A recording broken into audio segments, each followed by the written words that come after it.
Goosebumps is rated Y7 because it may be too spooky for kids under 7. For now, this will just be a placeholder, Goosebumps fans. So let's talk about the secret sequel that no one talks about, Return to Terror Tower. For people who wants to look of it, it looks like it's the second special edition, like I said in a previous video, Give Yourself Goosebumps. It was published in 1998. It's a sequel to the 27th blah blah blah blah. And of course, sadly, the High Executioner again is buff as hell and has a hunchback. And he's carrying an axe again, and he's in your face. So, okay, so let's see. We're just going to sadly read this crap here. Pack your bags and get going back in time. Need a vacation? Nothing it beats via traveling, but now you're stuck time traveling back to the Middle Ages. No joke. Remember Eddie and Sue from A Night in Terror Tower and Goosebumps 27? In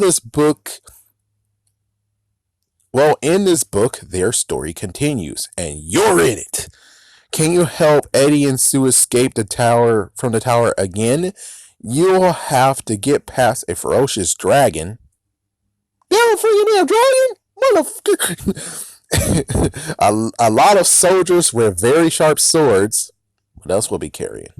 And you'll have to use your head or lose it to the evil executioner, Lord High Executioner. The choice is yours in a scary Goosebumps adventure that is packed with over 20 super spooky endings. So here's the plot.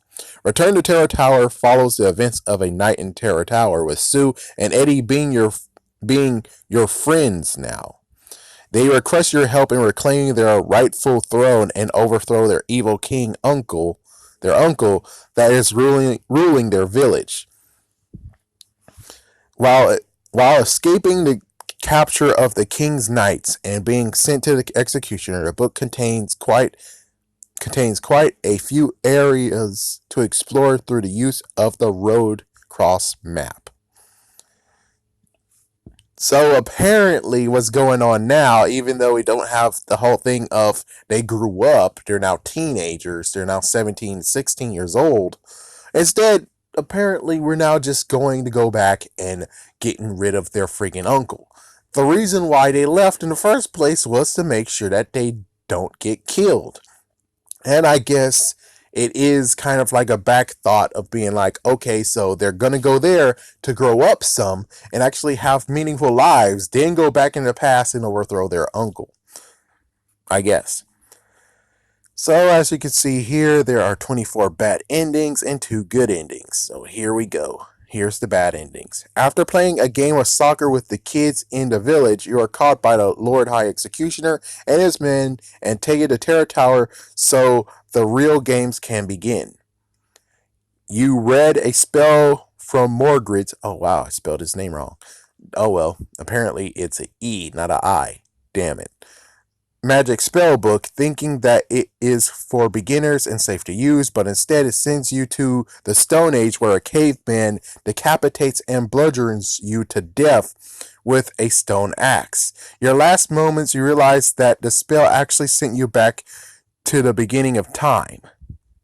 You put on sunglasses to try to protect you from the Lord High Executioner's mind control powers. Since when he got mind control powers? What the fuck? It doesn't work, and he takes over your mind. The book says you failed, but at least you look cool doing it. You decide not to trust Worcester. Oh well. Worcester. Okay, Worcester. And go through the door. You fail a long way and get trapped in a dungeon. Worcester. Damn it, man, come on. Worcester calls you a fool before vanishing, and an old man who has been trapped in a dungeon for decades is now your only companion for the rest of your days. The castle servant food into the dungeon once a week.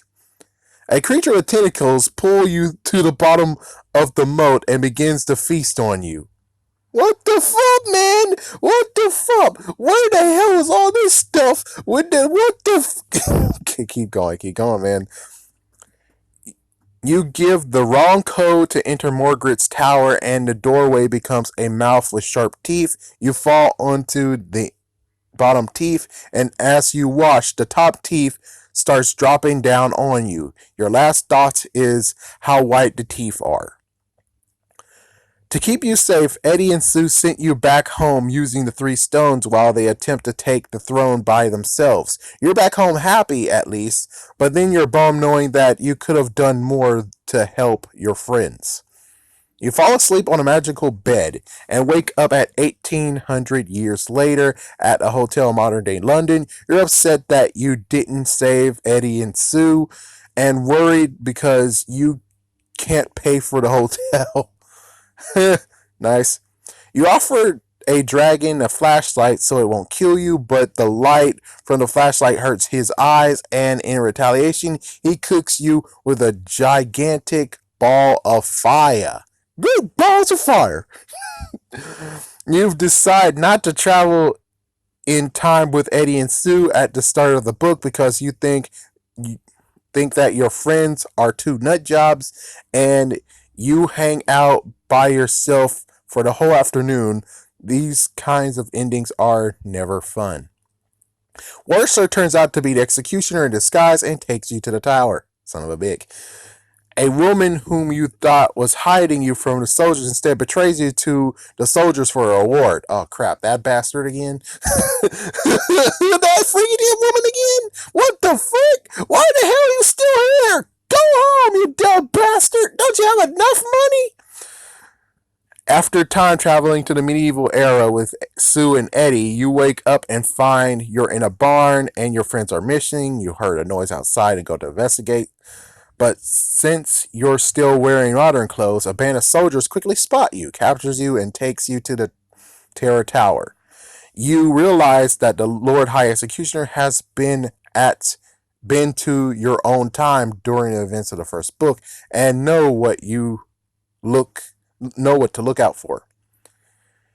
You give Robin a tape player as a means of convincing her that you're from the future, but the music is so terrible that Robin and her friends think that the tape player is black magic, that you are a practicer of dark magic, and they end up burning you at the stake. Son of a bitch. You are captured, and King Robert orders you to dance for him. When you get too tired to continue, he has his soldiers kill you. Skeletons which have been burned by the dragon skin you alive for your lovely new skin. While sneaking into King Robert's castle, you run into a servant who tells you to work. You try to explain to him that you're not a fellow servant, but he mistakes you as being undisciplined, and we'll be back after these damn messages. And we'll try to continue now. The servants punish you by tying you up to the stocks and telling the crowd to bombard you with dirt, rocks, sticks, and some nasty stuff, such as raw eggs. You, Eddie, and Sue are trapped in a room and cannot escape because you don't have all three stones. The executioner and his men break in and starts torturing you with his telekinetic powers. When did he get that? You trust a group of merry men and follow them to their campsite, which is in a cave, for a meal, but they turned out to be ogres and have you for a meal instead. We're doing their ogres!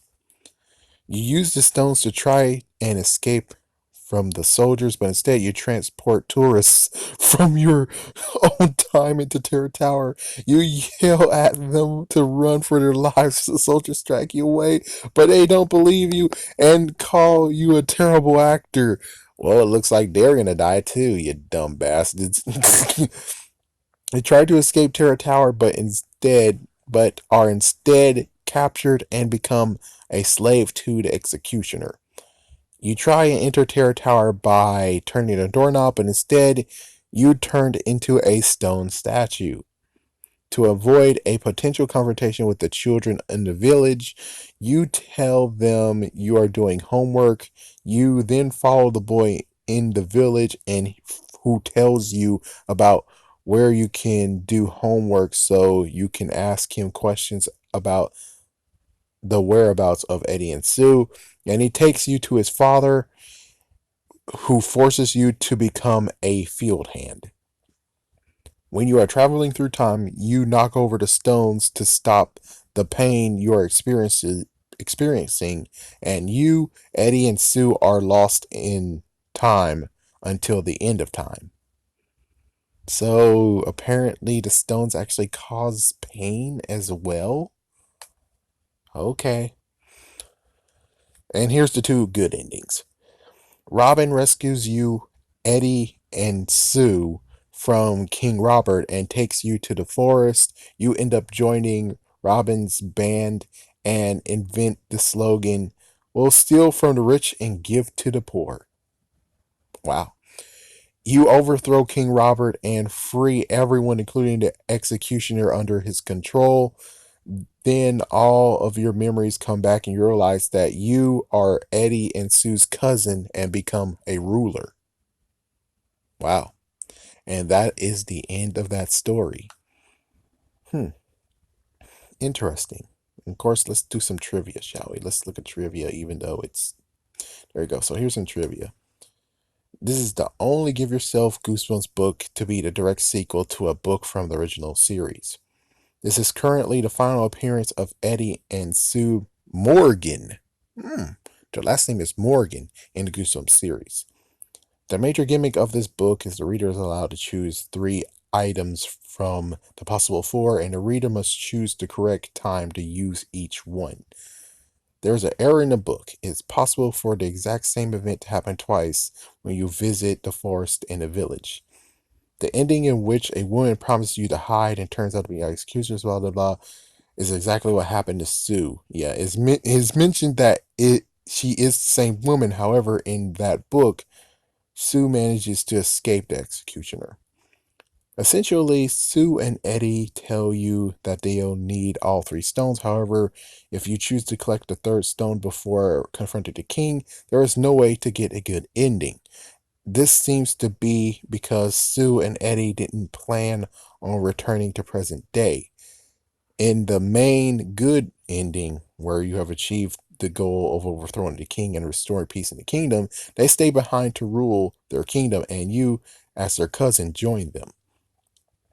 The book seems to presume the reader is male, since at one point you have been invited to become Lord Worcester's page. Pages are boys. There you go. There you go. Oh, and the cover art is made by Craig White.